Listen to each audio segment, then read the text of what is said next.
ராஜா ஷாஜஹான் ராணி மும்தாஜுக்காக கட்டினதாங்க தாஜ்மஹால் அப்படிங்கிறது நம்ம எல்லாருக்குமே தெரியும். ஆனால் சுமார் 1000 ஆண்டுகளுக்கு முன்னாடி ராஜாவுக்காக ராணி ஒரு பெரிய கோட்டையவே கட்டியிருக்காங்க அப்படின்னு சொன்னால் உங்களால் நம்ப முடியுதா?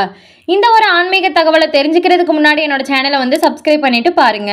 அப்படியே உங்களுக்கு எந்த கடவுள் பிடிக்கும் அப்படின்னு சொல்லிட்டு எனக்கு கமெண்ட்ல சொல்லுங்க.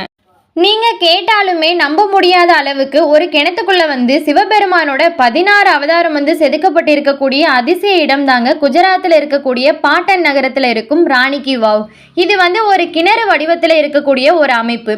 11ஆம் நூற்றாண்டில், அதாவது இப்போ இருந்து சுமார் 900 ஆண்டுகளுக்கு முன்னாடி ராணி உதயமதி அப்படிங்கிற ஒரு அரசி தன்னுடைய கணவர் ராஜ பீமாதேவோட நினைவாக இந்த கிணத்தை கட்டியிருக்காங்க அப்படின்னு சொல்லப்படுது. அதனால தான் இதுக்கு ராணி கி வாவ், அதாவது ராணியின் கிணறு அப்படின்னு சொல்லிட்டு பேர் வந்ததாக சொல்லப்படுது.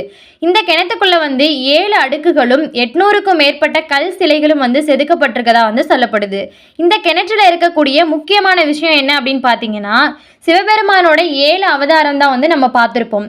ஆனால் இங்கே 16 அவதாரங்களையுமே சிற்பமாக செதுக்கி வச்சுருக்காங்க அப்படின்னு சொல்லப்படுது. இங்கே உள்ள சிலைகள் எல்லாமே நீரில் மூழ்கி இருந்தாலுமே அந்த சிலைகள் எல்லாமே இன்னுமே சிதையாமல் அப்படியே பிரகாசமாக உயிரோட நிற்கிறதாங்க இந்த இடத்தோட அதிசயமே. இந்த ஒரு இடத்தை 2014 யுனெஸ்கோ உலக பாரம்பரிய இடமாக அறிவிக்கப்பட்டிருக்கு.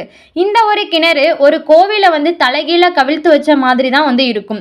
கோபுரம் கீழையும் அதே மாதிரி பேஸ்மட்டம் மேலே இருக்கிற மாதிரி கட்டியிருப்பாங்க. வெளியிலேருந்து நம்ம பார்க்கும்போது ஒரு கிணறு மாதிரி தான் தெரியும். ஆனால் உண்மையிலே இது பூமிக்குள்ளே இருக்கக்கூடிய ஒரு சிவன் கோயில் அப்படின்னு பலரால் சொல்லப்படுது. யாருக்கெல்லாம் இந்த ராணி கி வாவ் தெரியும் அப்படின்னு சொல்லிட்டு எனக்கு கமெண்ட்ல சொல்லுங்க.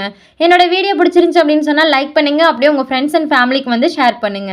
இந்த மாதிரி ஆன்மீக தகவல் எல்லாம் தெரிஞ்சுக்கணும் அப்படின்னு சொன்னால் மறந்துடாமல் என்னோட சேனலை சப்ஸ்கிரைப் பண்ணி வச்சுக்கோங்க.